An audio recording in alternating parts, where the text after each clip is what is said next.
el molinero y la mujer del río. Dicen que un río no solo lleva agua, también arrastra historias. A la orilla de uno de esos ríos, de corriente clara y canto fino, se levantaba un molino viejo como las piedras del camino. Sus maderas crujían con recuerdos y la rueda, inmóvil desde hacía meses, parecía un gran ojo dormido. Allí vivía Tomás, el molinero, joven, manos fuertes, mirada limpia y bolsillos huecos. Cuando el viento atravesaba su despensa, hacía un silbido agudo que parecía burlarse del hambre. A Tomás el molino le había quedado como herencia de su padre. De niño había visto la rueda girar con una alegría que contagiaba. Los sacos de grano entraban por la puerta de atrás y salían por la delantera como harina blanca, ligera como una nube. Pero ahora, con la rueda rota, la gente iba a otros molinos río abajo. El polvo sobre la mesa, el hollín de la lámpara y una taza astillada eran toda su riqueza. Aquella noche, la luna estaba redonda y clarísima. El río parecía una cinta de plata y el aire olía a hierba húmeda y madera mojada. Tomás, vencido por la angustia, bajó a la orilla. Se sentó en una piedra lisa, se llevó las manos a la cara y habló hacia el agua, como quien conversa con un viejo amigo que nunca contesta.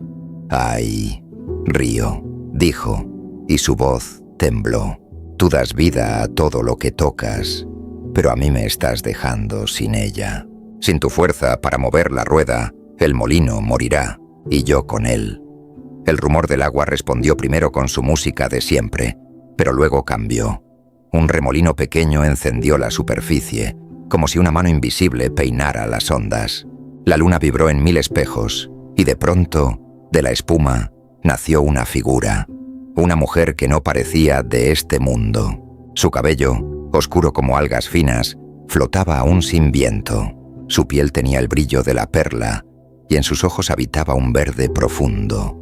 Un verde de profundidad y silencio. «Molinero», dijo ella, con una voz que sonaba a piedras besadas por el agua.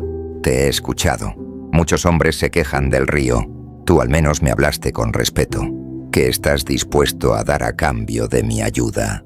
Tomás se quedó clavado en el sitio. El corazón le galopaba como caballo desbocado. Nunca había visto belleza semejante. No era solo hermosura, era presencia, era la promesa de algo antiguo y sagrado. «Señora», balbuceó cayendo de rodillas, «yo daría todo, pero no tengo nada que te sirva». Ella lo miró con tristeza, aunque en ese gesto había una ternura que no era humana. «Tienes lo que yo no, un hogar y un corazón caliente. Estoy cansada de la eternidad fría del río. Si me aceptas como esposa, si me das un hijo y un lugar entre la gente de la tierra, haré de ti el molinero más próspero de la comarca». Las palabras quedaron suspendidas en el aire, con olor a menta silvestre y humedad nocturna. Tomás, que llevaba tanto tiempo remando contra la mala fortuna, sintió de golpe que el mundo podía enderezarse. La miró, tragó saliva y dijo con una honestidad que le brillaba en los ojos: «Sí, te acepto».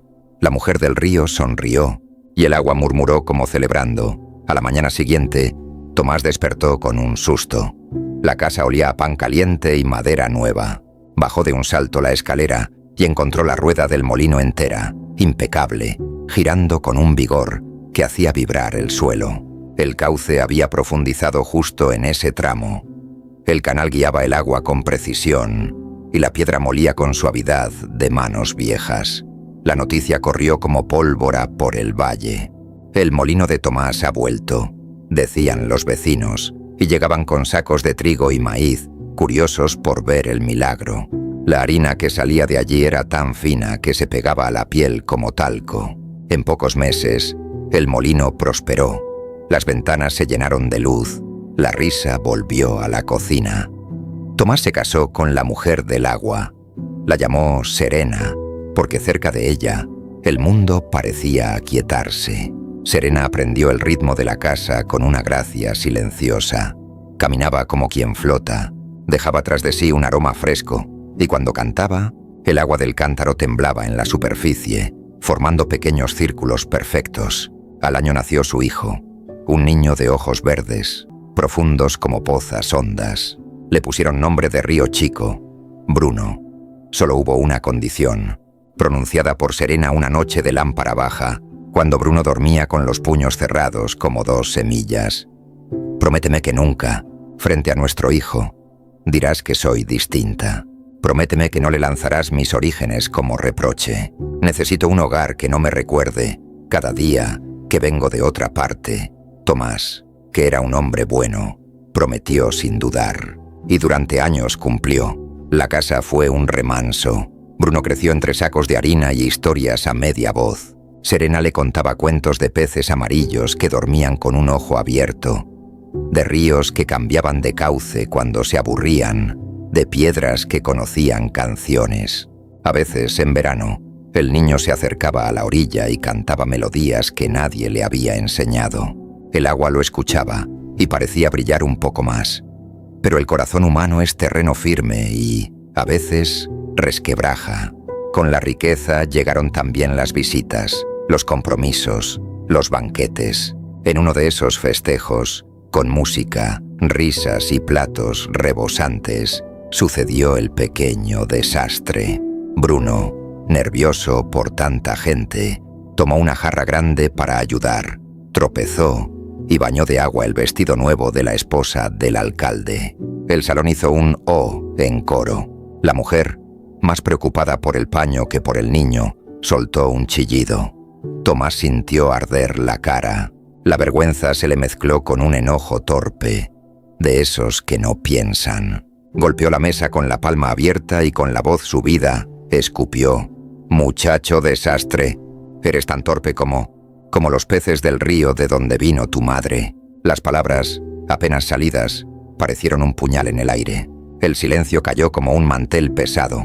Bruno, con los ojos grandes, miró a su padre. Serena, al otro lado de la mesa, se quedó pálida como sal. Tardó 2 segundos en levantarse. 2 segundos en cruzar la sala sin hacer ruido. 2 segundos en desaparecer por la puerta. Nadie respiró. Tomás reaccionó tarde, empujando sillas, pidiendo perdón con la boca seca. Corrió. La noche olía a jacintos y a culpa. La luna alumbraba el camino como un farol alto. Cuando llegó a la orilla, la vio a pocos pasos del borde.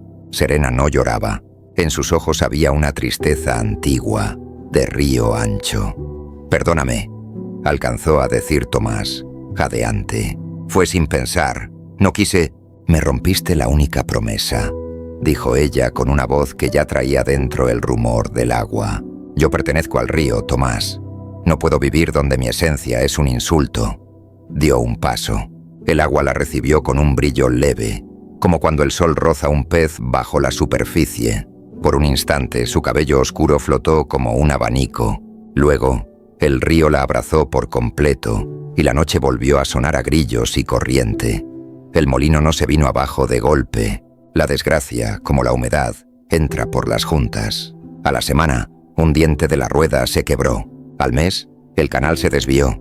Al año, el ruido alegre de la piedra se convirtió en un golpeteo grave, como tos de viejo. Los clientes empezaron a faltar. El polvo volvió a posar su capa tenue sobre los estantes. En la cocina, la risa se volvió suspiro. Pero Bruno seguía allí, con sus ojos verdes y su silencio cuidadoso. No preguntó mucho. Los niños entienden más de lo que dicen. Cada atardecer bajaba al río. Se sentaba en la piedra lisa donde su padre había llorado años atrás y cantaba, bajito, con una voz que parecía heredada de algún sitio hondo. Eran melodías sin palabras, como si nombrara cosas que no tienen nombre. Los vecinos empezaron a notar un fenómeno. En los días de lluvia, cuando el río venía crecido y con mal genio, si el niño cantaba, el agua se aquietaba justo allí, frente al molino. Y al caer la tarde, si el sol se despedía con fuego, sobre la espuma aparecía a veces un resplandor tenue, como si una mano de luz acariciara la superficie. «La madre lo escucha», murmuraban.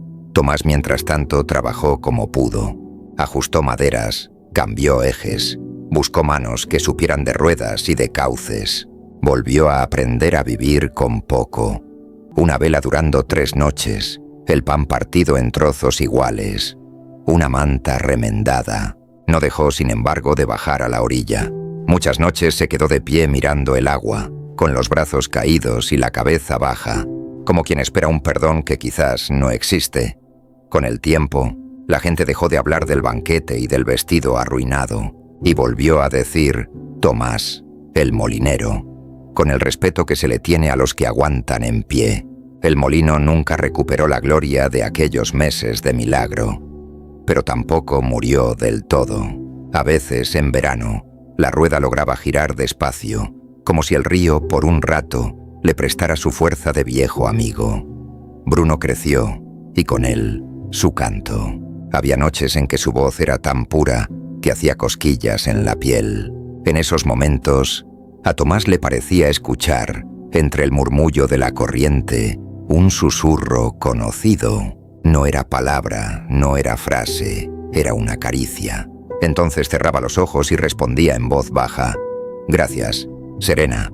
Dicen que cuando el niño cumplió 12, llevó al padre al borde del agua y, sin mirarlo, cantó la melodía más triste y hermosa que el río haya oído. La corriente se puso de plata y los juncos, inclinados, parecían escuchar de rodillas. Al terminar, Bruno dijo simplemente: «Ella no se fue del todo».